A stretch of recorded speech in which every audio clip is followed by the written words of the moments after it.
Jumpa lagi dalam kegiatan MPLS SMA PGRI 4 Keratu bersama saya, Ibu Juliana Nikolebu, yang akan membawakan materi wawasan Wiyata Mandala. Ya, sebenarnya materi wawasan Wiyata Mandala ini sudah tidak asing lagi bagi Anda sekalian, karena 3 tahun yang lalu ketika Anda pertama kali masuk di sekolah menengah pertama SMP, Anda sudah mendapatkan materi yang sama. Tetapi tidak salah jika di kesempatan ini saya akan membawakan kembali materi ini sekedar mengingatkan Anda sekalian tentang apa itu wawasan Wiyata Mandala. Iya, arti dan wawasan Wiyata Mandala. Wawasan Wiyata Mandala terdiri dari 3 kata, yaitu wawasan, wiyata, dan mandala. Wawasan adalah suatu pandangan atau sikap yang mendalam terhadap suatu hakikat. Wiyata itu sendiri adalah pendidikan, dan mandala adalah tempat atau lingkungan. Dengan demikian, arti dari wawasan Wiyata Mandala adalah sikap menghargai dan bertanggung jawab terhadap lingkungan sekolah sebagai tempat menuntut ilmu pengetahuan.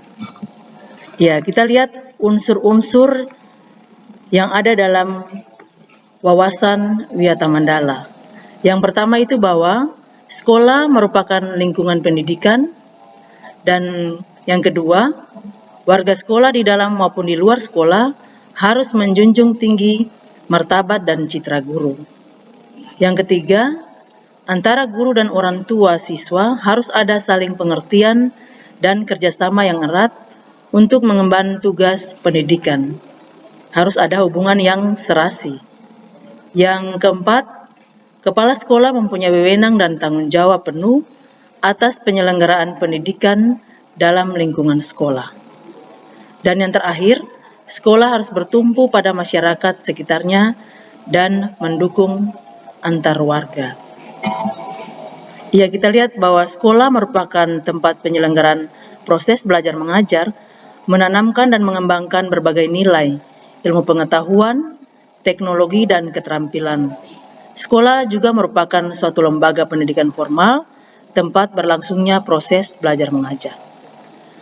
Fungsi sekolah adalah sebagai tempat masyarakat belajar karena memiliki aturan atau tata tertib kehidupan yang mengatur hubungan antara guru, pengelola pendidikan, siswa dalam proses belajar mengajar untuk mencapai tujuan pendidikan yang telah ditetapkan dalam suasana yang dinamis. Ya, sekarang kita akan lihat prinsip dari sekolah. Ada 9 prinsip yang dimiliki oleh sekolah. Yang pertama itu bahwa sekolah sebagai wadah atau lembaga yang memberikan bekal atau bekal hidup. Kemudian yang kedua, sekolah sebagai institusi tempat peserta didik belajar di bawah bimbingan pendidiknya. Yang ketiga, sekolah sebagai lembaga dengan pelayanan yang adil dan merata bagi stakeholdernya. Yang keempat, sekolah sebagai lembaga pengemban bakat dan minat siswa. Yang kelima, sekolah sebagai lembaga pembinaan potensi di luar inteligensi. Sekolah juga harus memberikan kemampuan dapat mengajarkan bagaimana siswa bisa berkomunikasi dan berinteraksi dengan baik.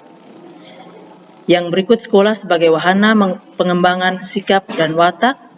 Kemudian sekolah juga sebagai wahana pendewasaan diri.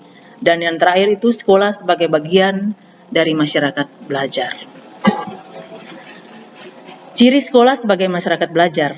Ciri sekolah sebagai masyarakat belajar itu harus ada guru dan siswa. Sehingga kalau ada guru dan siswa, maka akan timbulnya proses belajar mengajar yang tertib. Sehingga akan terbentuk manusia Indonesia yang seutuhnya.